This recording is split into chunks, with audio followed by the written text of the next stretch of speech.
जी प्यार से कहना धन्यंकार जी ಸ್ನೇಹ ತೋಡ್ಪರ್ಯೋ धन्यंकार जी ಪ್ರೀತಿಯಿಂದ ಹೇಳುವ धन्यंकार जी प्रेमता चौपंडी धन्यंकार जी अनमोल सुलंगन धन्यंकार जी। एकदम वो चॉइसेस रहती हैं कि अगर एक मक्खी का उदाहरण देखें, एक कॉमन हाउस फ्लाई कि एक तरफ अगर गुड़ रखा हो तो वो मक्खी पहले उस पे आएगी, भिन भिन आएगी, और साथ ही अगर एक कचरे की गाड़ी निकल रही हो तो वहां से वो मक्खी उड़कर पसंद करेगी कि वो कचरे पर ही रहे।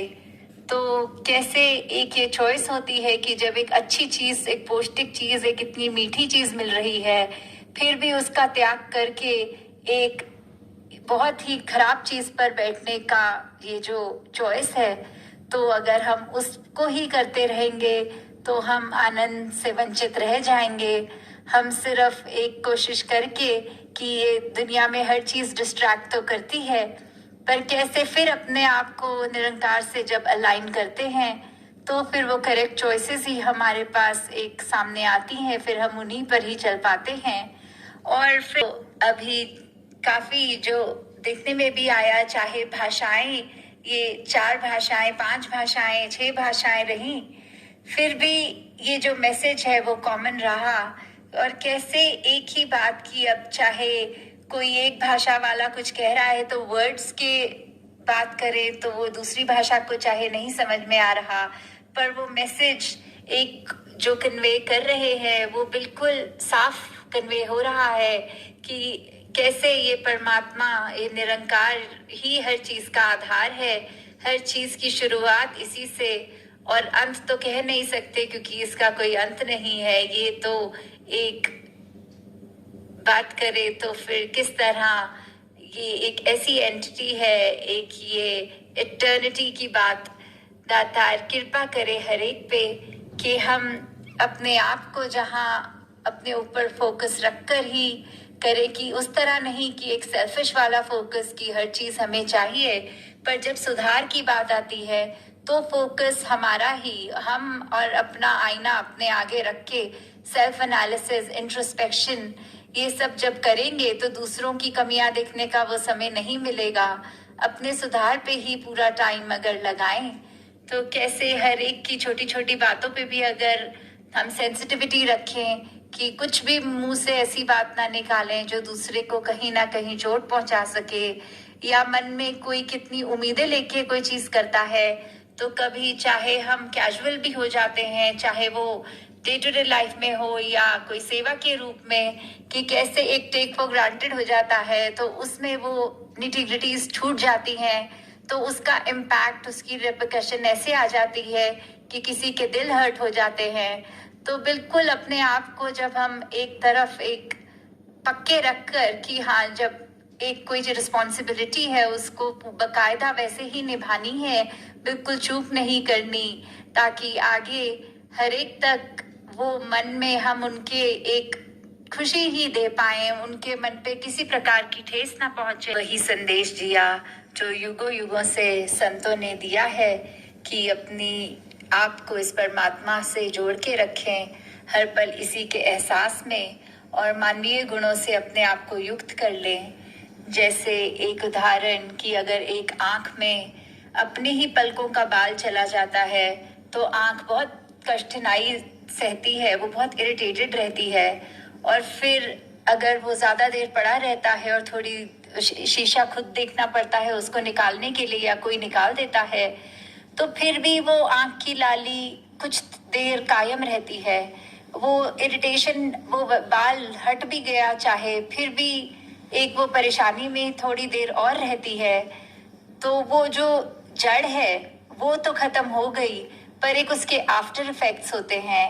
ऐसे ही एक हम सबके पास वचनों जो है, हमारे बोल हैं, तो कैसे हम अगर किसी को हर्ट करने के लिए कोई कठोर वचन बोल भी देते हैं और उसके बाद खुद को रियलाइज भी हो जाता है तो अपॉलॉजी कर देते हैं, कुछ सॉरी बोल देते हैं, या कोई कर्म ऐसा कर बैठते हैं जिसकी बाद में माफी भी मांग लेते हैं दूसरे से, फिर भी कैसे वो रूट कॉज तो खत्म भी कर दिया हमने कि कुछ गलती हुई, एहसास हुआ, माफी भी मांगी, पर उस दूसरे व्यक्ति के दिल तक तो वो चोट आफ्टर इफेक्ट के रूप में भी रहेगी।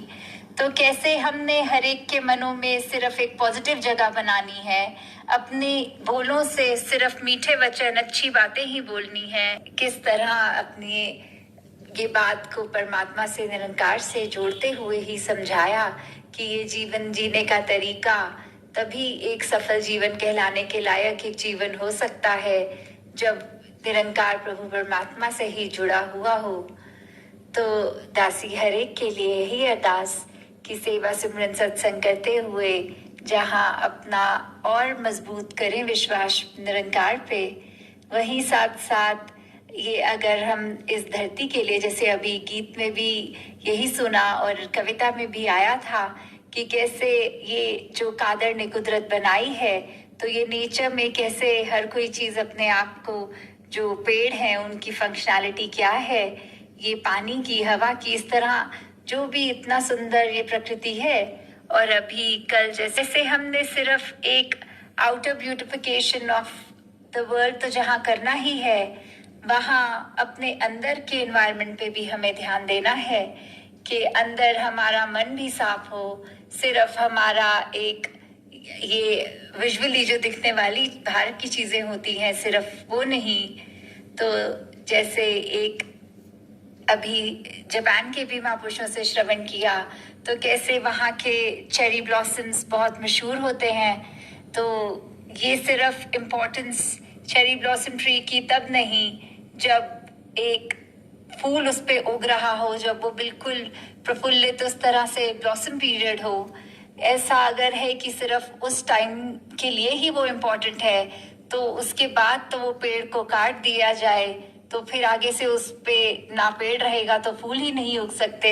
तो सिर्फ ऐसा नहीं है कि सिर्फ वो अगर पूरा सीजनल वो एक ट्री है तो उसकी इम्पोर्टेंस तभी नहीं, पूरे साल उसकी इम्पोर्टेंस है, चाहे विजुअली उसमें कुछ समय के लिए ही वो सुंदर फूल दिखते हैं। तो ऐसे ही हमें सिमरन को, सेवा को, इस परमात्मा को ऐसे नहीं रखना कि इसकी ज़रूरत तभी लाई जाए जब हमें एक क्राइसिस हो या कुछ ऐसी बात हो। ये तो थ्रू आउट द लाइफ, जब से ब्रह्म ज्ञान प्राप्त किया तभी से इसकी इम्पोर्टेंस लाइफ में बरकरार रहे। और दातार कृपा करे हर एक पे कि ये भक्ति हर एक की दृढ़ होती जाए। तो दातार सभी पे कृपा करे कि ये आंखें हर एक के गुण ही देखें, ये कान सिर्फ हर एक की अच्छाइयाँ सुने और मुख से भी एक हम हर एक की प्रशंसा ही करें। अगर कोई कमियां दिख भी रही हैं तो उस व्यक्ति से जाकर बोला जाए, एक उसके बारे में एक रूमर्स या उसकी बुरी बातें औरों तक ना पहुंचाई जाए।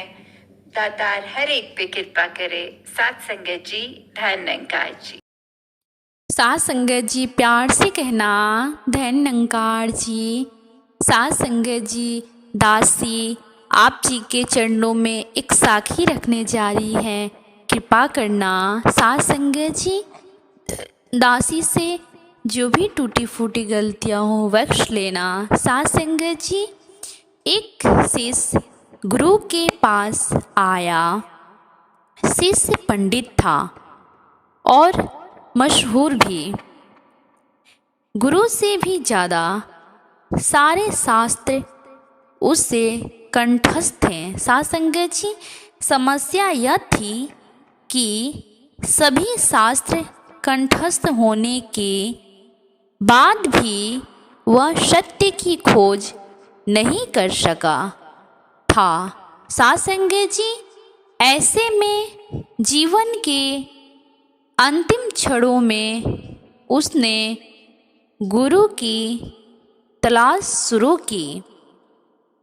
संयोग से गुरु मिल गए और वह उनकी शरण में पहुंचा। साथ संगत जी, गुरु ने पंडित की तरफ देखा और कहा, तुम लिख लाओ कि तुम क्या क्या जानते हो। साथ संगत जी, तुम जो जानते हो फिर उसकी क्या बात करनी है, गुरु ने कहे शिष्य से।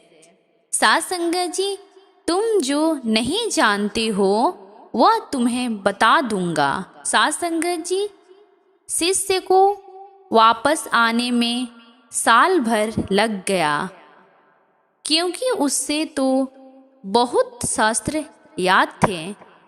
वह सब लिखता ही रहा। कई हजार पृष्ठ भर गए।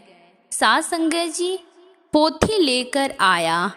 गुरु ने फिर कहा, यह बहुत ज़्यादा है। मैं बूढ़ा हो गया हूँ, मेरी मृत्यु करीब है। साध संगत जी, इतना ना पढ़ सकूँगा, तुम इसे संक्षिप्त कर लाओ, सारे लिख लाओ। साध संगत जी, गुरु ने फिर शिष्य को भेजा। पंडित फिर चला गया। 3 महीने लग गए। साध संगत जी, अब केवल 100 पृष्ठ थे। गुरु ने कहा, यह भी ज़्यादा है, इससे और संक्षिप्त कर लाओ। साध संगत जी, कुछ समय बाद शिष्य लौटा। एक ही पन्ने पर सारा सूत्र लिख लाया था। साध संगत जी, लेकिन गुरु बिल्कुल मरने के करीब थे। कहाँ तुम्हारे लिए ही रुका हूँ। साध संगत जी, गुरु ने कहे शिष्य से कि तुम्हारे लिए ही रुका हूँ। साध संगत जी, तुम्हें समझ कब आएगी और संक्षिप्त कर लाओ। साध संगत जी, शिष्य को होश आया, भागा, दूसरे कमरे से एक खाली कागज ले आया। गुरु के हाथों में खाली कागज दिया। गुरु ने कहा, अब तुम शिष्य हुए। साध संगत जी, मुझसे तुम्हारा संबंध बना रहेगा। कोरा कागज लाने का अर्थ हुआ, मुझे कुछ भी पता नहीं, मैं अज्ञानी हूँ। साध संगत जी, जो ऐसे भाव रख सके गुरु के पास वही शिष्य हैं। साध संगत जी, भाव गुरु तो ज्ञान प्राप्ति का प्रमुख स्रोत है, उससे अज्ञानी बनकर ही हासिल किया जा सकता है। साध संगत जी, पंडित बनने से गुरु नहीं मिलते, ज्ञान हमेशा झुककर हासिल किया जा सकता है। साध संगत जी, प्यार से कहना, धन्य निरंकार जी।